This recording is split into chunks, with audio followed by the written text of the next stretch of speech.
एक साल से लगातार हम जो है राज्य सरकार को कह रहे हैं कि इस दिशा में पहल कीजिए, इस पर आप अमल कीजिए, लेकिन राज्य सरकार सुनने को तैयार नहीं। अगर सत्ता नहीं संभल रहा तो उनको छोड़ देना चाहिए।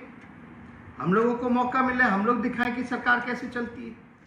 नमस्कार। एक तरफ जहां इस आपदा की घड़ी से हम सभी जूझ रहे हैं, तो बिहार के सियासी गलियारों में भी चर्चाएं चरम पर हो रही है। अपने अपनी तरफ से, अलग अलग राजनीतिक दलों की तरफ से कई सारी बातें सामने आकर लोगों के सामने रखी जा रही है। चाहे हम ट्विटर हैंडल की बात करें, चाहे हम फेसबुक पोस्ट की बात करें, या फिर लोगों के समक्ष वीडियो रखने की बात करें, हर तरीके से खास करके विपक्षी दलों की तरफ से आए दिन कई सारी तस्वीरें सामने लाई जा रही है। इसी कड़ी में नेता प्रतिपक्ष तेजस्वी यादव की बात करें तो आज एक बार फिर उन्होंने फेसबुक के माध्यम से लोगों तक कई सारी बातें पहुंचाने की कोशिश की है।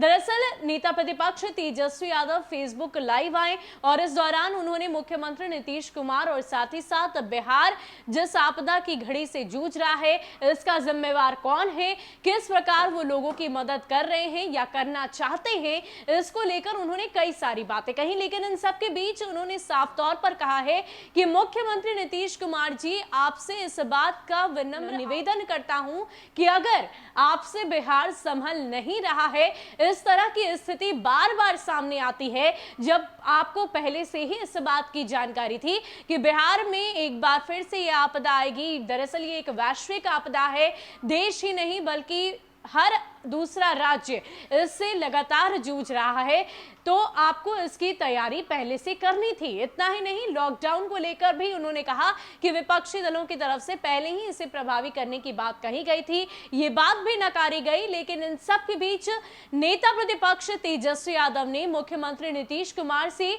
उनकी सत्ता की कुर्सी की मांग की है और उन्होंने साफ तौर पर कहा है कि अगर आपसे बिहार नहीं संभल रहा तो मैं बिहार को संभालने को तैयार हूं। आप मेरे हाथों में बिहार को देकर देखिए कि मदद कैसे लोगों तक पहुंचाई जाती है, कैसे हर वो संभव प्रयास किए जाते हैं ताकि इस तरह की स्थिति बिहार में दोबारा उत्पन्न ना हो, बिहार वासियों को इस तरह की परेशानियों से जूझना ना पड़े।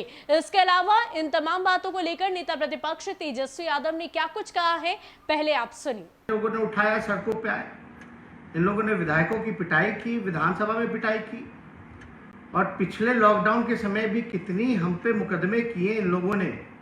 वो किसी से छुपा नहीं, लेकिन मुकदमा से कोई डरता नहीं है। लेकिन हम इतना कहना चाहते हैं, सरकार में बैठे लोग आज हमें याद कर रहे हैं, तो इसका मतलब है आपसे सरकार संभल नहीं रहा, बिहार संभल नहीं रहा। तो आप कुर्सी पे क्यों बैठे हैं जब बिहार आपसे नहीं संभल रहा? आप ये जो जनता ने तो विश्वास पूरी तरीके से खो दिया है बिहार सरकार पर से, नीतीश कुमार जी और बीजेपी से विश्वास उठ गया है। किस बात का डबल इंजन का सरकार है? अगर सत्ता नहीं संभल रहा तो आप छोड़ दीजिए। अगर हम लोगों को मौका मिले तो हम लोग बताएंगे कि काम कैसे होता है। आज जितने सलाह हम लोगों ने दिए थे, वही बात बिहार की हाई कोर्ट, पटना की हाई कोर्ट ने कहा। वही बात पटना के हाई कोर्ट ने इतनी बार सरकार को फटकार लगाई, और वही सलाह हाई कोर्ट ने दिया जो कई दिनों से, एक साल से लगातार हम जो है राज्य सरकार को कह रहे हैं कि इस दिशा में पहल कीजिए, इस पर आप अमल कीजिए, लेकिन राज्य सरकार सुनने को तैयार नहीं। अगर सत्ता नहीं संभल रहा तो उनको छोड़ देना चाहिए। हम लोगों को मौका मिले, हम लोग दिखाएं कि सरकार कैसे चलती है, व्यवस्था कैसे टाइट होता है। इसलिए हम लोगों को आज कहा जा रहा है कि सड़कों पे आइए, अस्पतालों का दौरा कीजिए।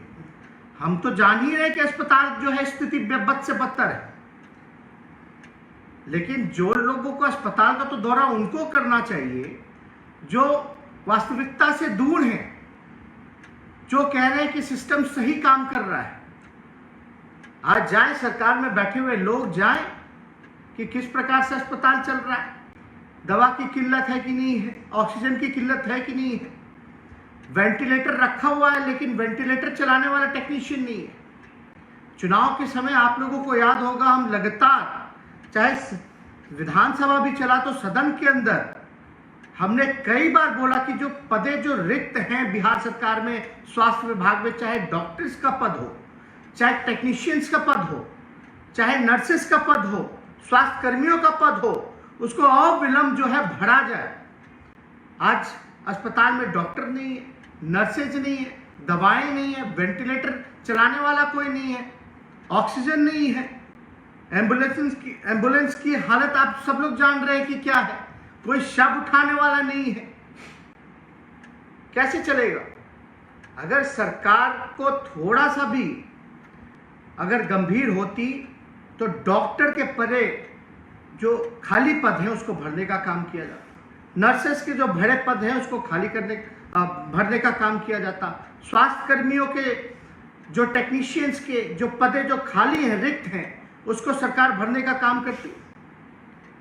कम से कम नेशनल एवरेज तो दूर की बात है, हम तो पद भरने की बात कर रहे हैं जो खाली है। एक साल में क्या नहीं हो सकता था, लेकिन इस सरकार ने कोई काम नहीं किया। और हम जानते हैं हम विपक्ष में हैं, हमारा एक सीमित दायरा है, हम लोग ज़्यादा से ज़्यादा कुछ लाख लोगों तक मदद पहुंचा सकते हैं, लेकिन एक सरकार है जो बिहार के 12-13 करोड़ लोगों का एक अलग से बजट होता है, तैयारी होती है, सिस्टम है, अधिकारी है, मैकेनिज्म है, मदद करते हैं। लेकिन सरकार में बैठे हुए लोग हमको ढूंढ रहे। अगर हम पटना के या कहीं भी अस्पताल में हमको जाने की अनुमति देगी बिहार सरकार इस कोरोना काल में, अगर हम जाते हैं तो हम पे मुकदमा होता है।